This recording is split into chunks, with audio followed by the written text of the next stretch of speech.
Hadirin sidang Jumat rahimakumullah, kalau kita mencoba memahami dan mencoba menangkap pesan dari Ali Imran ayat yang ke-110 tersebut,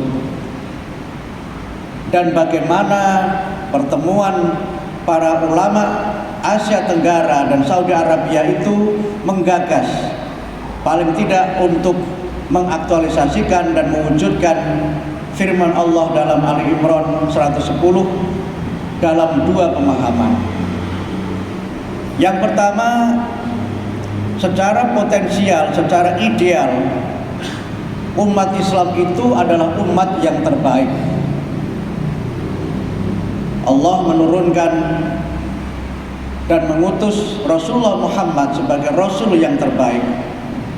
Allah mewahyukan Al-Quran sebagai kitab yang sempurna dan kitab yang menyempurnakan kitab-kitab Allah yang terdahulu.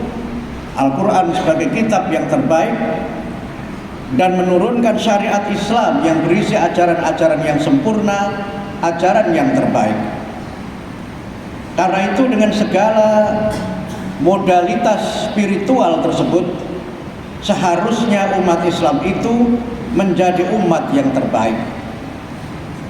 Akan tetapi dalam realitasnya, kita semua menyadari dan melihat betapa umat Islam itu dalam berbagai bidang masih tertinggal dengan komunitas dan umat yang lainnya.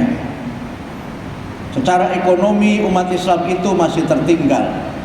Dalam bidang pendidikan umat Islam itu masih terbelakang.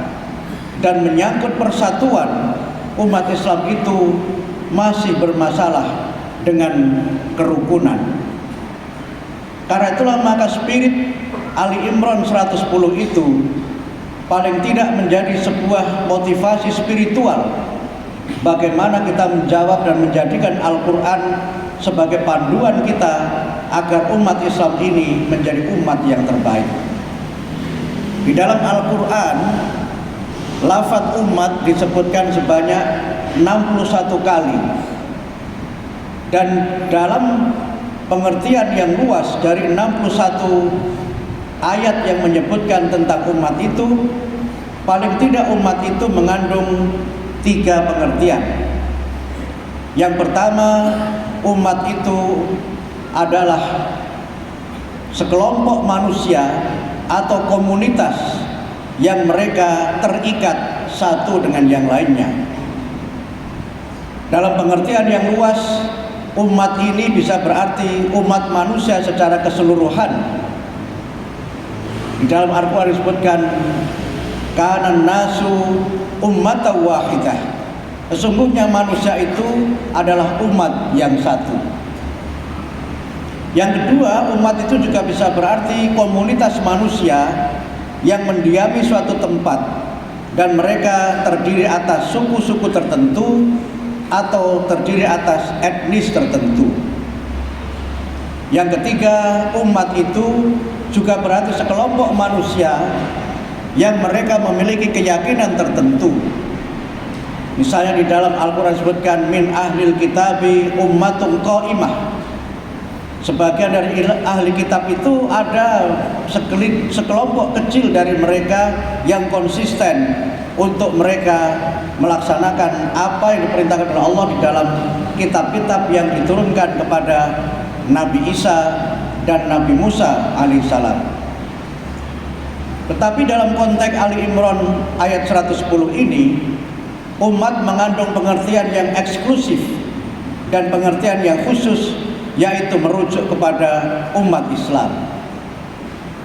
Kalau saya mengikuti penafsiran Ibnu Jarir At-Tabari, di dalam tafsirnya dia menjelaskan bahwa umat di dalam Ali Imran 110 itu paling tidak mengandung 2 pengertian. Pengertian yang pertama, umat yang terbaik itu adalah sahabat-sahabat Rasulullah yang menyertai beliau hijrah dari Makkah ke Madinah. Kemudian yang kedua, At-Tabari merujuk pada riwayat Abu Hurairah dan Mujahid mengatakan bahwa umat yang dimaksud adalah siapapun yang memenuhi kriteria utama, yaitu mereka yang senantiasa memerintahkan yang ma'ruf, mencegah yang mungkar, dan beriman kepada Allah Subhanahu wa ta'ala.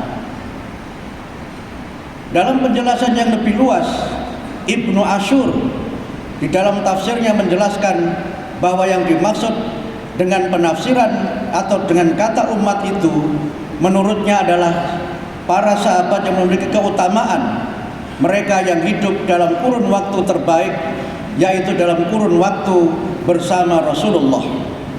Tetapi dalam pengertian yang lebih lanjut untuk mereka yang hidup setelah Rasulullah, umat yang terbaik itu adalah umat yang sebagaimana dijelaskan oleh Allah di dalam Ali Imran ayat 104 dan Ali Imran ayat 105, yaitu mereka yang senantiasa yad'una ilal khair, mengajak kepada kebaikan, memerintahkan yang ma'ruf dan mencegah yang mungkar, dan mereka yang senantiasa bersatu, mereka yang senantiasa berpegang teguh kepada apa yang telah disyariatkan oleh Allah dan disunahkan oleh Rasulullah. Dalam pengertian yang lebih luas lagi, Buya Hamka di dalam tafsirnya menjelaskan Ali Imran ayat 110 itu dalam hubungannya dengan kebebasan. Buya Hamka menjelaskan bahwa kebebasan itu dimiliki oleh manusia, paling tidak ada 3 kebebasan. Yang pertama adalah kebebasan dan kemauan atau karsa. Yang kedua, kebebasan menyatakan pikiran dan pendapat, dan kebebasan jiwa dari keraguan atau kebebasan yang berkaitan dengan rasa. Buya Hamka lebih lanjut menjelaskan ketika seseorang telah mempunyai kebebasan atau karsa, dia akan berani menjadi penyuruh dan pelaksana perbuatan ma'ruf. Kebebasan yang pertama ini, kata Buya Hamka, mendorong masyarakat agar tidak statis, mempunyai dinamika untuk mencapai sesuatu yang lebih sempurna, dan inilah hakikat dari yang ma'ruf berkaitan dengan ma'rifat. Kemudian kebebasan berpikir dan berpendapat dapat menimbulkan keberanian menentang yang mungkar, menentang yang salah. Mungkar itu sendiri berarti ditolak, tidak diterima oleh pri kemanusiaan. Bebas berani mengatakan itu yang salah, ini yang benar, juga berani menanggung risikonya. Dan kebebasan yang berkeberanian ini memandu kepada yang ma'ruf. Kedua kebebasan tersebut bersumber dari kebebasan jiwa, jiwa yang telah terlepas dari segala belenggu bendawi. Iman adalah sumber dari jiwa yang bebas, karena percaya kepada Allah Subhanahu wa taala menghilangkan rasa takut dan ragu. Hadirin sidang Jumat rahimakumullah. Kalau kita mencoba memahami ayat-ayat yang berkaitan dengan umat dan bagaimana para ulama menafsirkan ayat tersebut, maka paling tidak ada 2 hal yang seharusnya menjadi bagian dari komitmen kita dan bagian dari sikap kita sebagai kaum muslimin. Yang pertama, kaum muslimin harus senantiasa meyakini dan percaya diri dengan kebenaran dan dengan syariat Allah yang telah diturunkan kepada kita.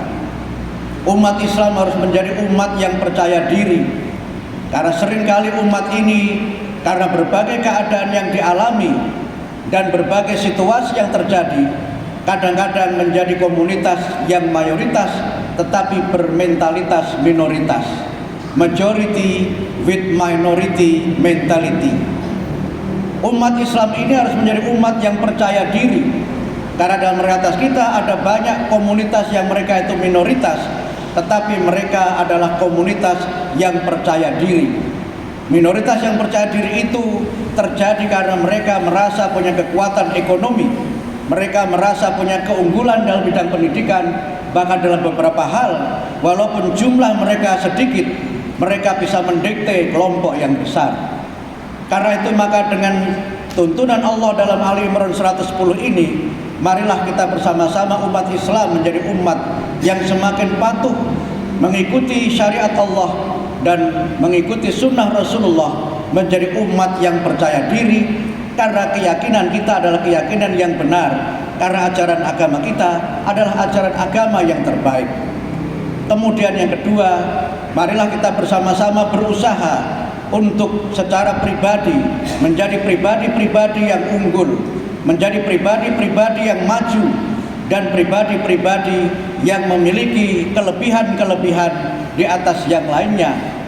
Dan yang kedua tentu saja marilah kita senantiasa berusaha bersama-sama menjadi komunitas yang ya'lu wa la yu'la alaih, menjadi umat yang kita ini unggul dan tidak ada yang mengunggulinya. Kita menjadi umat yang terbaik karena kita mengamalkan ajaran Al-Quran itu. Kita menjadi umat yang beramar ma'ruf dengan senantiasa meningkatkan kualitas ilmu yang kita miliki, senantiasa berusaha memajukan dan meningkatkan ilmu pengetahuan. Kita berusaha untuk membangun al-khair atau al-khairat, kebaikan-kebaikan dalam kehidupan kita melalui kemajuan-kemajuan dalam bidang ekonomi dan bidang-bidang dalam peradaban kehidupan umat manusia yang lainnya. Dan kemudian yang ketiga, kita menjadi umat yang terbaik dengan kita senantiasa bersatu, kita senantiasa hidup rukun, terutama dengan sesama umat Islam, dengan membangun kekuatan jamaah, dengan membangun al-wahdah al-ummah.